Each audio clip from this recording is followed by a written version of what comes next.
This is one picture that you all know what it is when you see it. It's a familiar looking image. It's something that probably we all have some personal experience with, right? This is a chest X-ray that would be taken in your doctor's office, for example, or a radiologist's office. And it is a good example of biomedical engineering and that it takes a physical principle, that is how do X-rays interact with the tissues of your body, and it uses that physical principle to develop a picture of what's inside your body. So to look inside and see things that you couldn't see without this device. And you'll recognize some parts of the image. You can see the ribcage here, the bones, you can see the heart is the large bright object down here. If you have good eyesight from the distance, you can see the vessels leading out of the heart and into the lungs, and the lungs are darker spaces within the ribcage.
Today we're going to recount heroic tales of superhuman feats of strength, when in the face of disaster, some people are said to have summoned up incredible physical power to lift a car off of an accident victim, move giant rocks, or like Big John of Song, single-handedly hold up a collapsing beam to let the other miners escape. Are such stories true? There are many anecdotes supporting the idea, but we're going to take a fact-based look at whether or not it truly is possible for an adrenaline-charged person to temporarily gain massive strength. In proper terminology, such a temporary boost of physical power would be called hysterical strength. The stories are almost always in the form of one person lifting a car off of another. In each of these cases, some aspect of leverage or buoyancy probably played some role in reducing the magnitude of the feat to something more believable. And even lifting many cars by several inches still leaves most of its weight supported by the suspension springs. But our purpose today is not to debunk any of the specific stories.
Climate change. Some adverse effects of climate changes to agricultural productions.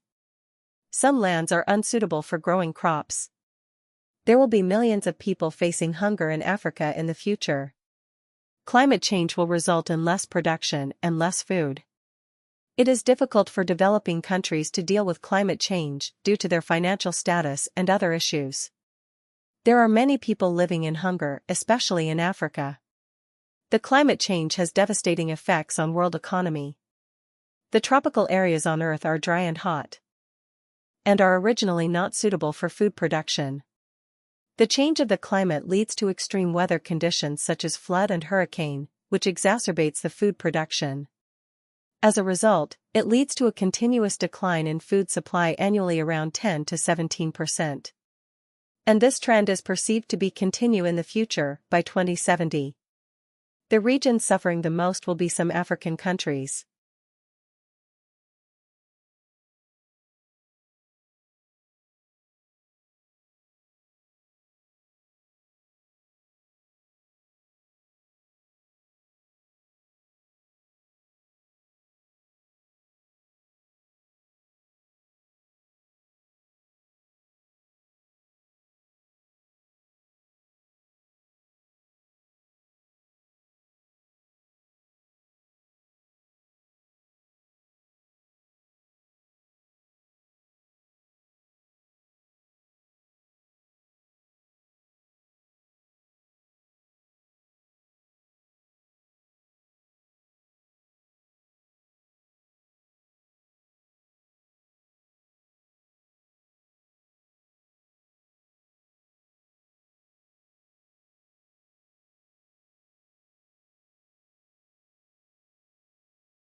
Our friends at the Highlands Museum and Discovery Center in Ashland, Kentucky, asked a very good question.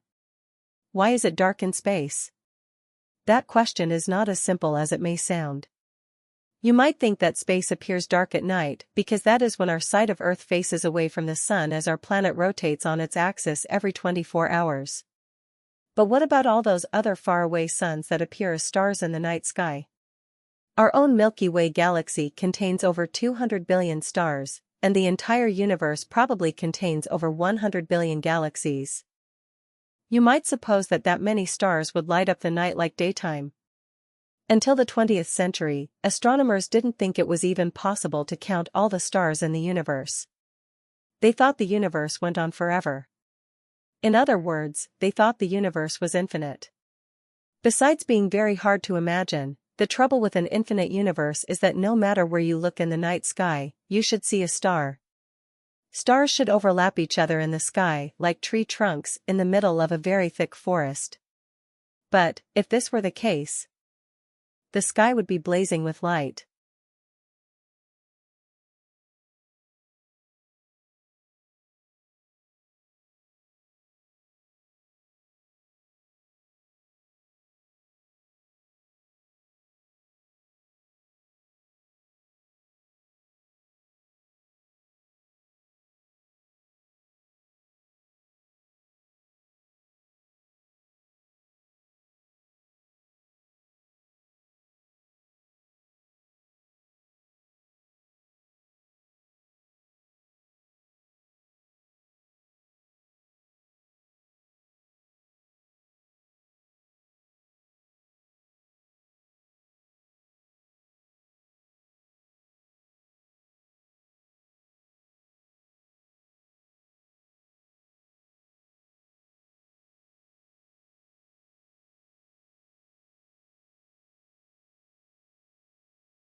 This problem greatly troubled astronomers and became known as Olbers' paradox.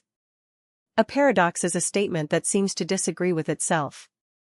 To try to explain the paradox, some 19th-century scientists thought that dust clouds between the stars must be absorbing a lot of the starlight so it wouldn't shine through to us.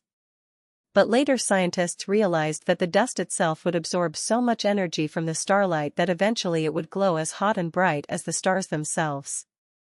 Astronomers now realize that the universe is not infinite. A finite universe, that is. A universe of limited size, even one with trillions and trillions of stars, just wouldn't have enough stars to light up all of space.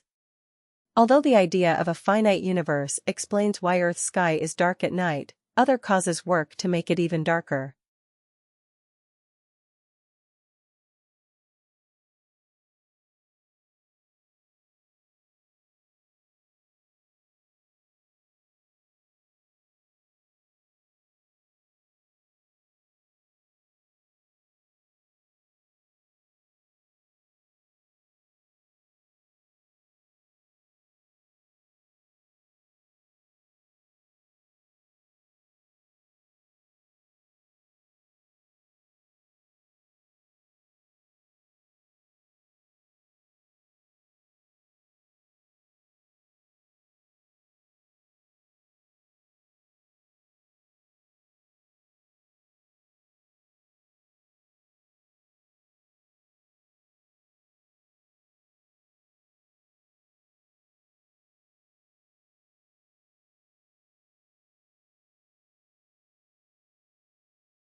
3 stages of brain development. Brain development during childhood. There are 3 stages, starting from the primitive brain, the action brain, limbic brain, feeling brain, and finally to the neocortex, thought brain. Although interrelated, the 3 had its own function. Primitive brain functions to manage the physical, to survive, manage reflex, motor motion control, monitoring body functions, and process information coming from sensing. Limbic brain, functioning as a liaison to process emotions, and the brain thinks, and the primitive brain. While the thinking brain, which is the most objective part of the brain, receiving input from the primitive brain and the limbic brain. However, he needed more time to process information from the primitive brain and the limbic brain. The brain thinks. The merger is also a place of experience, memory, feeling, and thinking ability to give birth to ideas and actions.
Nerve myelination of the brain take place in sequence, starting from the primitive brain, the limbic brains, and brain thought. Neural pathways are more frequently used to make more myelin thicken. Increasingly thicker myelin, the faster the nerve impulses or signals travel along nerves. Therefore, a growing child is encouraged to receive input from the environment in accordance with its development. I believe our borders should be open. But if that is not politically acceptable for now, Europe should at least open up a legal route for people from developing countries to come work here. Over time, hopefully, we can move to a position where borders are completely open.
Persuading skeptics won't be easy.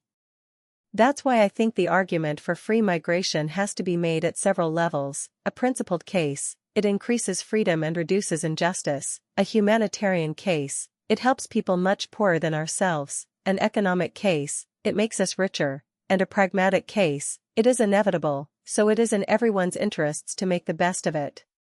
Freedom of movement is not just a matter of human rights and international solidarity, it is in our self-interest. Opening our borders may seem unrealistic. But so too, once, did abolishing slavery or giving women the vote. Campaigning for people's right to move freely is a noble cause for our time.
Haussmann's renovation of Paris was a vast public works program commissioned by Emperor Napoleon III and directed by his prefect of the Seine, Georges Eugene Haussmann, between 1853 and 1870.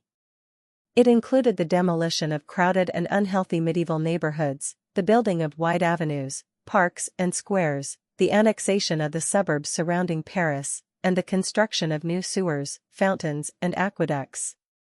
Haussmann's work met with fierce opposition, and he was finally dismissed by Napoleon III in 1870, but work on his projects continued until 1927. The street plan and distinctive appearance of the center of Paris today is largely the result of Haussmann's renovation. In the middle of the 19th century, the center of Paris was overcrowded, dark, dangerous, and unhealthy.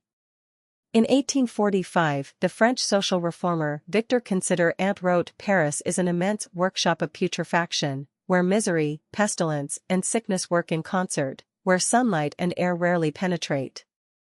Paris is a terrible place, where plants shrivel and perish, and where, of 7 small infants, 4 die during the course of the year."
The street plan on the Tie de la site and in the neighborhood called the Quartier de Arcis, between the Louvre and the Hôtel de Ville, City Hall, had changed little since the Middle Ages. The population density in these neighborhoods was extremely high, compared with the rest of Paris. In the neighborhood of the Champs-Élysées, there was 1 resident for every 186 square meters. In the neighborhoods of Arques and Saint-Avoy, in the present 3rd arrondissement, there was 1 inhabitant for every 3 square meters. In 1840, a doctor described one building in the Tie de la site where a single room 5 meters squares on the 4th floor was occupied by 23 people, both adults and children. In these conditions, disease spread very quickly.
Cholera epidemics ravaged the city in 1832 and 1848.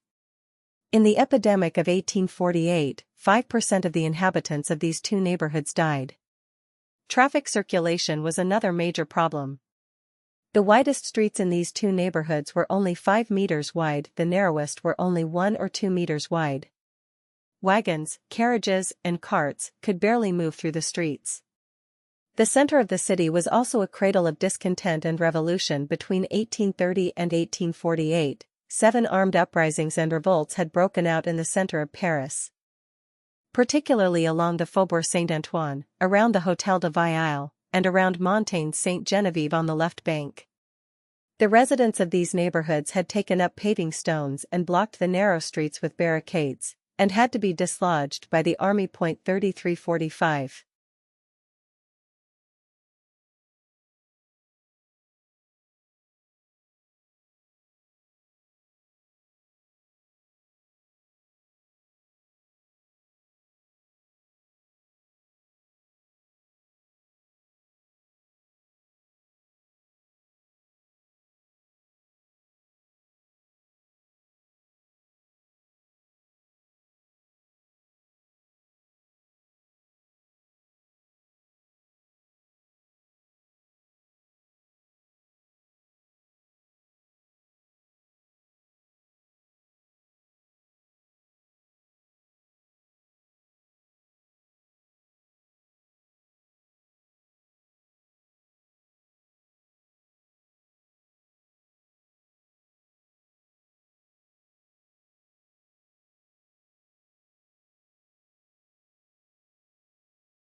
Cool, look okay. What we found is a very simple and direct way of measuring a competence that seems to make an important life difference. A researcher tells these preschoolers that she's going to leave the room if they wait for her to come back without eating the marshmallows. They'll get 2 marshmallows, or they can ring the bell and she'll come back right away, but then they only get 1 marshmallow. I would, baby, though you won't ring the bell. Okay, looking at children over time. Dr. Michelle has found that being able to wait longer at 4 has some pretty powerful implications, and what are those powerful implications is that later in life, they're more disciplined and have more self-control. Is that pretty much it? 8163.